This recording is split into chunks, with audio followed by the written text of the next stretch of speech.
Purple Daily is daily Vikings entertainment. We just want the Vikings to win a Super Bowl before we die. I will ride with this group. Seriously, man. Please. And away we go. Woo!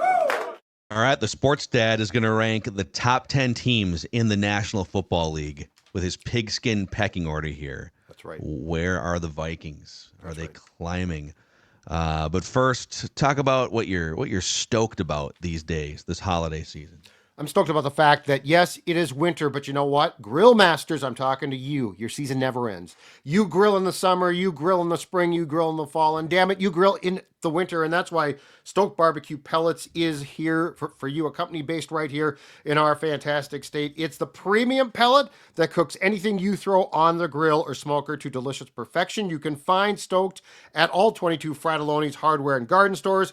Perfect for pellet grills, pellet smokers, and really all types of grills. Find Stoked BBQ Pellets, 50-count fire starter buckets, 4-count fire starter bags, and a great Christmas gift or holiday gift suggestion from Sports Dad is the barbecue caddy. It's absolutely fantastic. Makes your life so simple. Again, available at all 22 Fratelloni's hardware and garden stores or StokedBBQ.com. Check them out there. StokedBBQ.com. Don't go with the big guys.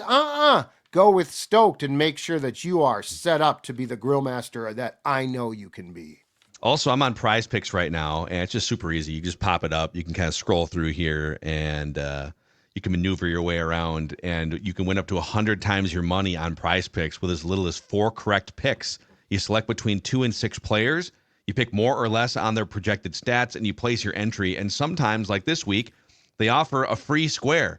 So Patrick Mahomes against Cleveland this week, 0.5 passing yards. Yeah, I think we'll take more on that. And then Sam Darnold, 245.5 against the Bears on Monday night. I have to think about that. I might actually go less on that, and they find other ways to matriculate the football, or maybe they take a lead and they don't pass as much. Love that, yep. But, yeah, you can download the Prize Picks app today and use the code PURPLEDAILY and get $50 instantly when you play just $5. That's code PURPLEDAILY on Prize Picks to get $50 instantly when you play just $5. All right, are you ready to rank the top 10 teams according to Judd? I'm not only prepared, but I'm going to warn you all before I start, we have upheaval. We have change. Wow. Keep in mind, as I continue to tell you, if the College Football Playoff Committee thinks that their job is rough, well then, welcome to my world, where every week I decide who's in, I decide who's out, I decide who's at the top. And right now, let's just say the seasons are changing. I don't mean the weather. I mean the pigskin pecking order from the Sports Dad. All right, let's start. Let's start at the bottom. First of all, you're going to be very disappointed, Phil Mackey, because after a great gnashing of teeth, a great thought about this exercise, the Chargers are out this week. They're kind of fringe. They're 8-5. They're plus 70. Their strength of victory is 330, which really hurts them in my opinion. Now, they lost a tough game. I'm not saying that they didn't. But so the playoff teams that are out are, I do not have the Buccaneers in. I do not have the Commanders in. I do not have the Chargers in. I do not have the Broncos in. Keep in mind the Commanders and Broncos were on byes, so they couldn't help themselves. But number 10 is a team that was on a bye, and I told you this last week.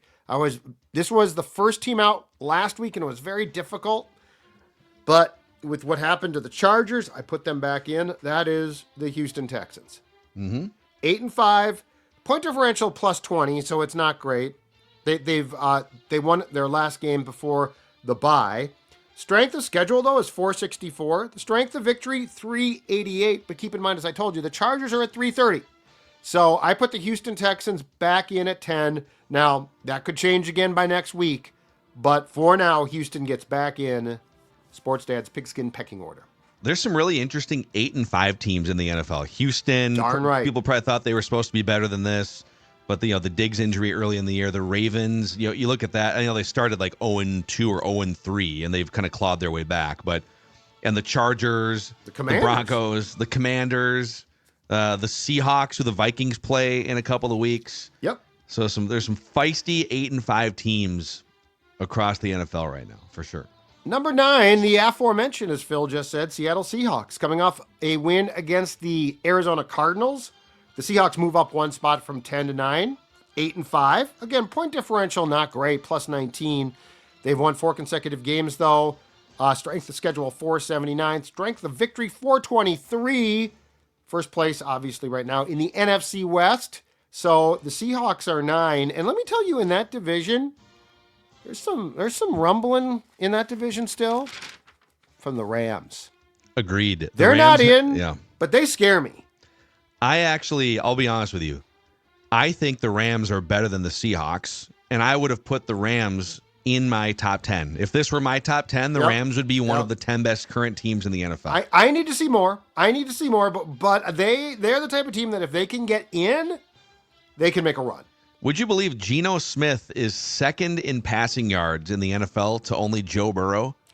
He hasn't had he's throwing some interceptions misleading and stuff. Stat, though. I was looking at that. Kirk Cousins is high.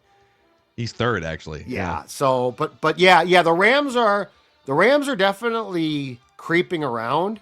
But anyway, the Seahawks for now go from 10 to 9, dropping one spot after a hard-fought loss to the Lions on Thursday night. So going from 7 to 8, the Green Bay Packers, 9-4. Point differential plus 75. Strength of schedule is 562. Yeah. Strength of victory is 419. So I don't drop them too much. That was not some horrendous loss. The NFC North is really, really damn good. But I did move the Packers down one spot. They are very, very good. Yep. I will say the most hilarious thing ever could happen. So they're 4-4 in conference, which means tiebreaker-wise, they are vulnerable in some certain situations. Yep. Right now, so they're kind of, the division is cooked for them at this point, and they're the 6th seed. They're only 2 games up from the Rams, who are knocking on the door as the 8th seed. And the Rams look great offensively right now, as we just talked about. Yep. And if you look at the Rams' schedule, at San Francisco on Thursday night this week, that's a tough game, but that's a depleted San Francisco team on a short week, banged up. Then they play the Jets, home against the Cardinals, which they're going to be favored, and then a home game possibly for the division against Seattle. It is not out of the route. A Rams team that started 1-4, Yep. and they've won 6 of their last 8 with a pretty soft schedule to go. If the Rams run the table, the Packers would have to go at least 2-2. And the Packers have games at Seattle, at Minnesota on their schedules. I'm just saying, the most hilarious thing ever is on the table, where the Rams catch the Packers in the NFC wildcard race. Now or they flip the Seahawks and do it that way. Interesting. Yeah, the Rams are weird. But yeah, I like a lot of things about them. But yeah, so the Packers dropped from 7 to 8. Moving up one spot as a team coming off a bye, but damn it, I still like them. They're weird too. The whole league's weird. Going up one spot, the Baltimore Ravens.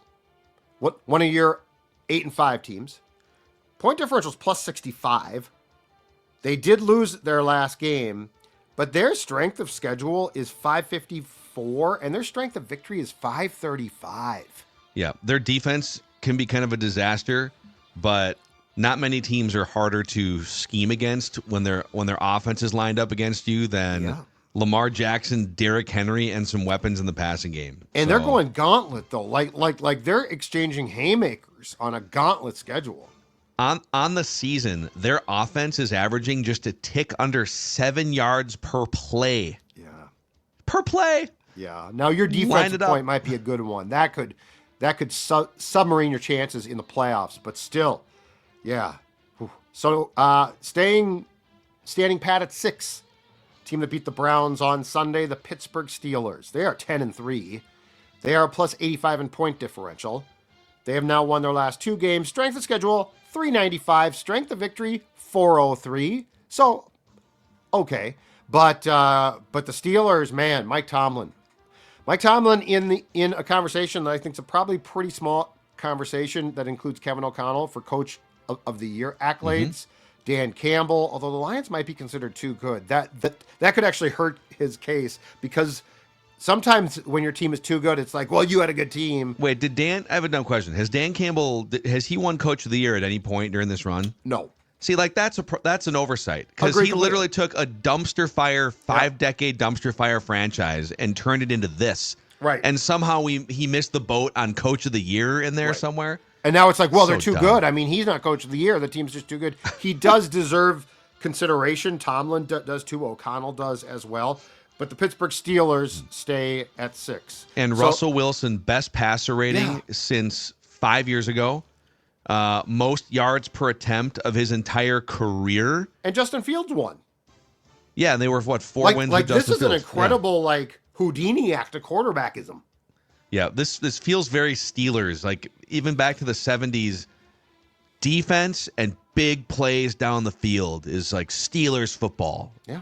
The go balls to those guys in the Stallworth, 70s. And yes. Lynn Swan with the great Super Bowl catch, the juggling catch. So 6 through 10 are Steelers, Ravens, Packers, Seahawks, and Texans. Are you ready for the top 5? Yes. All right. I'm ready.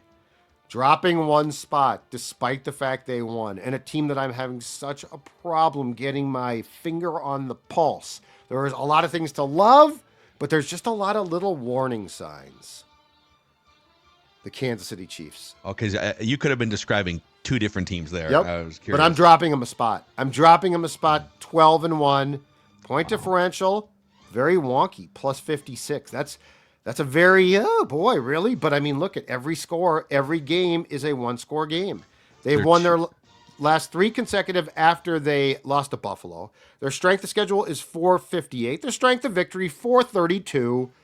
Man, the Chiefs, though, Mahomes is there. Andy Reid is there. There are some things where you're like, yeah, but they've won 2 consecutive Super Bowls. But then it's then you watch, they beat the Chargers on a doink that goes through and doesn't. So I'm dropping them a spot. A couple things on this. Number one, despite how vulnerable they look, they are currently 2 games clear of the rest of the field for home field advantage throughout the AFC playoffs. Yep. They're 12-1, and the Bills and Steelers are both 10-3. Now the Steelers play the Chiefs on Christmas Day, so if they win, then both the Bills and the Steelers would have the head-to-head tiebreak over the Chiefs. So they have a lot of work to do. But I'm going to defend the Chiefs for a minute. Sure. They definitely look vulnerable, and they definitely have left tackle issues, and they have a really hard time with explosive plays, and all those things are true.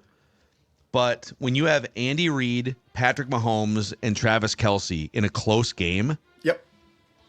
you're going to win most of the close games. Yep. So people can, now the doink thing, all right, but people continue to be shocked. How do they keep winning these close games? I don't know. They've got one of the 4 best coaches of all time, one of the 2 best quarterbacks of all time, and probably the best tight end of all time. Yeah, you're going to win games when it's tied or a 3-point game with a minute and a half left. Those guys know how to figure it out. Play calling. That play that they ran it was was it a 3rd down or whatever it was to get the final 1st down to put themselves in last second field goal. Yeah. Mahomes rolls out to the right. The play is broken, and Kelce just finds a spot, claps for the ball, lays down after he catches it. It's like schoolyard football. We see that all the time with this team. So yeah, they know they've mastered the end game. It shouldn't be all that shocking that they win close games. End rant. Number 4, moving down 2 spots from last week, the Buffalo Bills. Whoa. I dropped them to 4. 10-3, plus 129, which is outstanding point differential. Strength of schedule 485, strength of victory 454. I dropped them because they gave up 44 points. Yeah. And Josh Allen threw for 3 touchdowns. He ran for 3. He damn near single-handedly won that game. And by the way, folks, if this stands, he is going to win MVP. So we could talk about Sam and Darnold. That's cool. He should be in that discussion. Josh Allen is going to win it. But I dropped the Bills 2 spots in a highly controversial top 5. Highly controversial, Phil.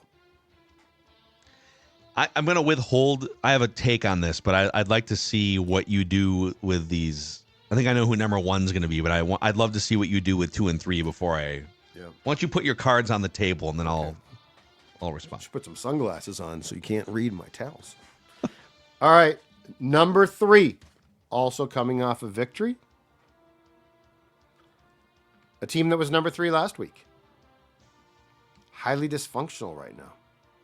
Quarterback and star receiver might not even be friends anymore. The Philadelphia Eagles. Yeah. 11-2, plus 108 differential. Again, plus 100 is outstanding. They've won 9 consecutive games. Strength of schedule 419. Strength of victory 404. If it wasn't for the dysfunction, I'd probably put them 2. But there's alarms going off. There's bells and whistles going off here. And so I think that they still deserve this high spot, but I have some questions. Quick take on that. Because I was talking to Boone and Jeremiah yesterday, saying, because we were talking about the Eagles.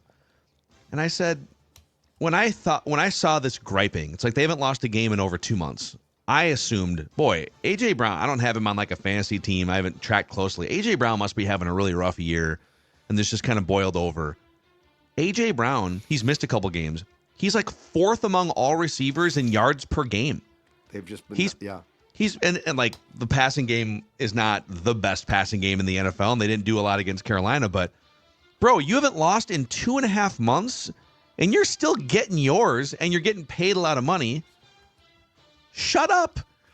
Well, but you have a chance to win a Super Bowl, dude. What are you doing? But the passing game has been off for 3 consecutive games. But this is the Eagles' culture. See, this is the problem. This is why I smell some. This is a Nick Sirianni-based culture. Yeah, it's chaotic. I don't trust them. And the fact that this is all playing out publicly is weird. I agree. Okay, are you guys perfect? No. Should you improve the passing game? Yes. Why are you calling each other out through the media and feuding publicly when you haven't lost a game since like October?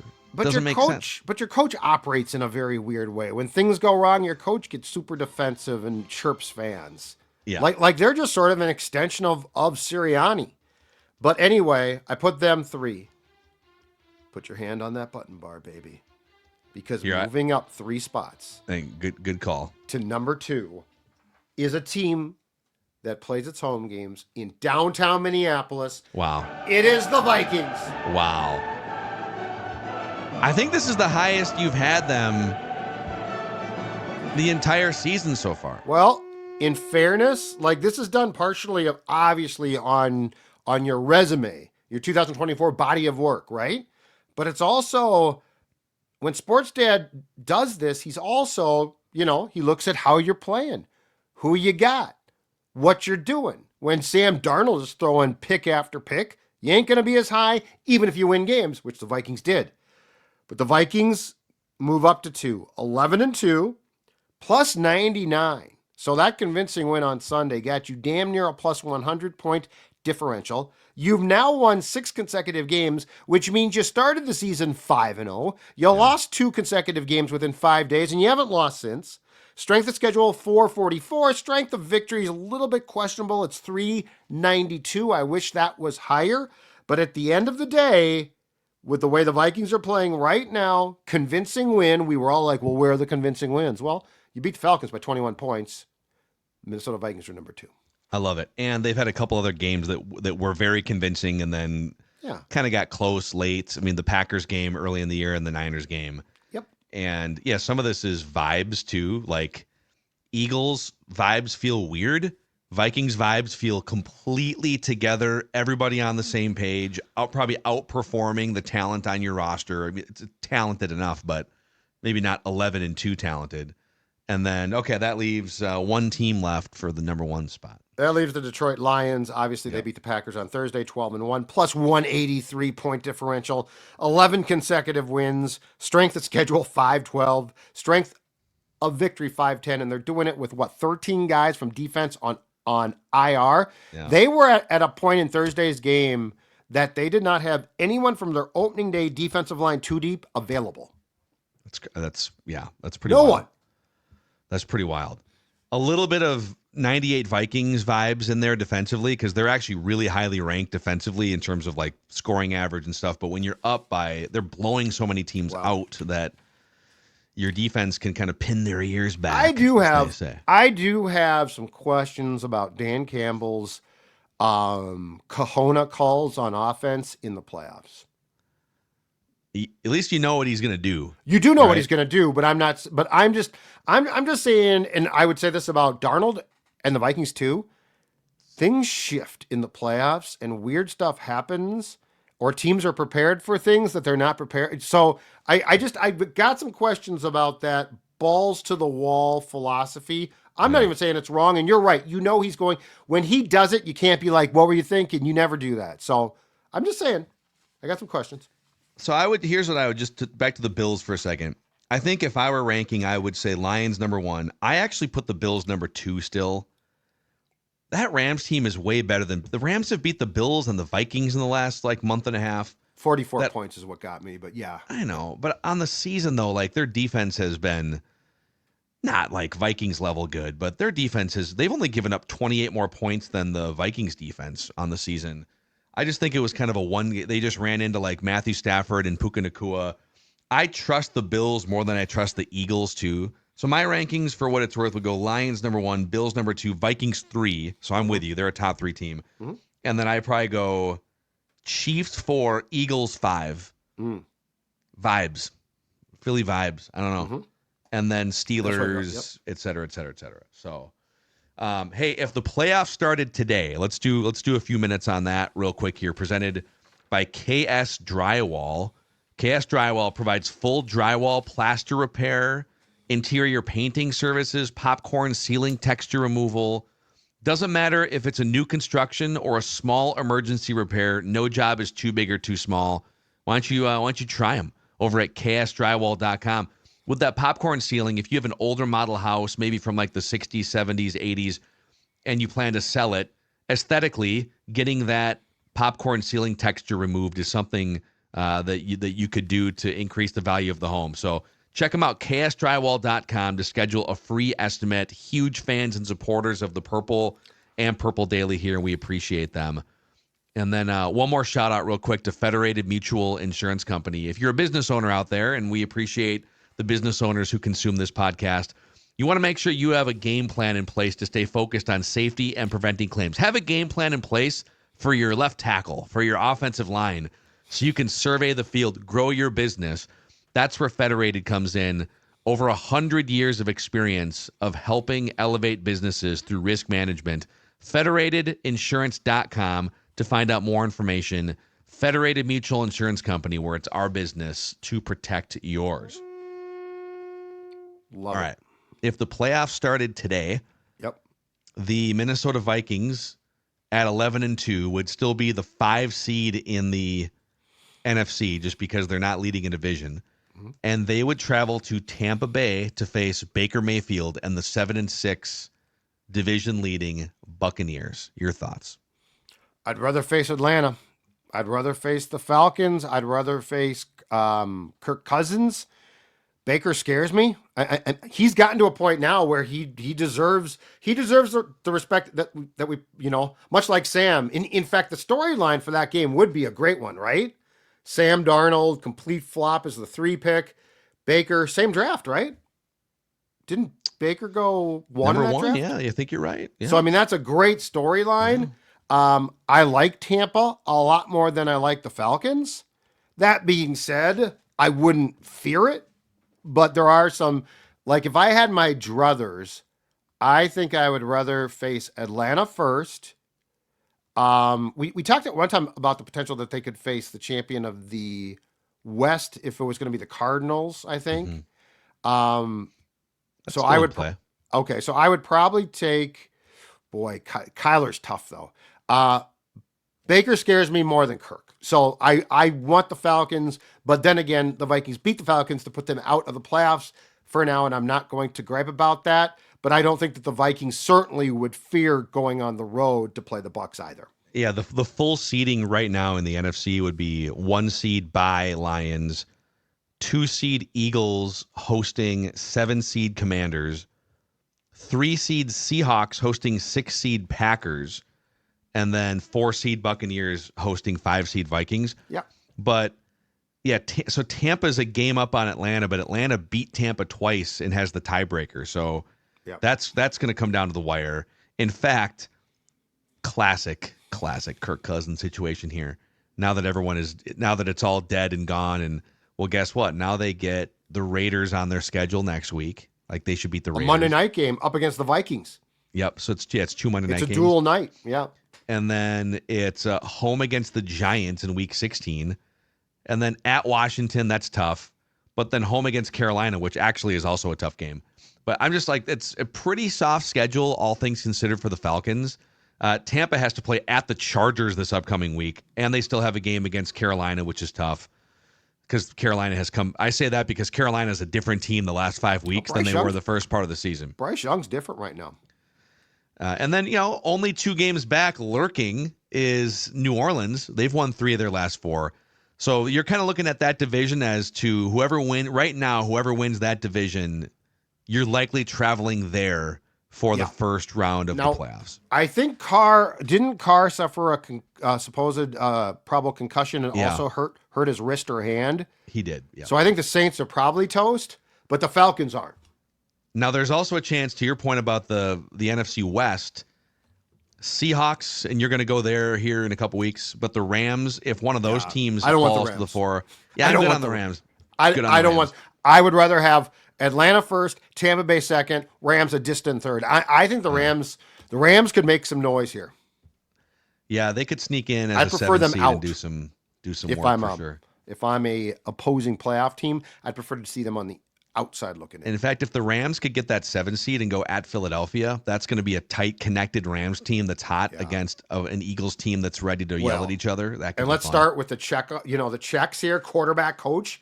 Let's see, Sirianni or McVay. Check. Big old McVay check. Yeah. Stafford or Hurts. I know Hurts has got some athletic ability, but I'll take Stafford. Oh, Stafford in the play. Yeah. Yep, you're right. So, all right. So that's how Judd has the top 10 teams in the NFL. Do you disagree? Where would you put the Vikings, and how would you rank the top 10 teams right now? It's highly controversial what I just did too. It is. Like you're not wrong. Like your cases are good, and Buffalo, because I felt bad about that, but then I'm like, can I split Philadelphia and Minnesota? And I could have, but I didn't. But I was also debating, should Philadelphia be second? Because they remain on paper super hot. But then I'm like, they got some problems. Like every week, you got to tune in. Same bat channel, same bat plays. Because Sports Dad's going to be all over the map.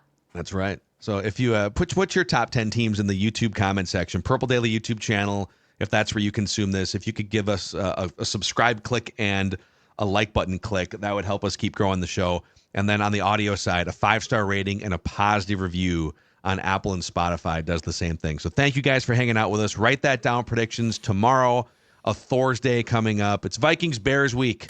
Let's go.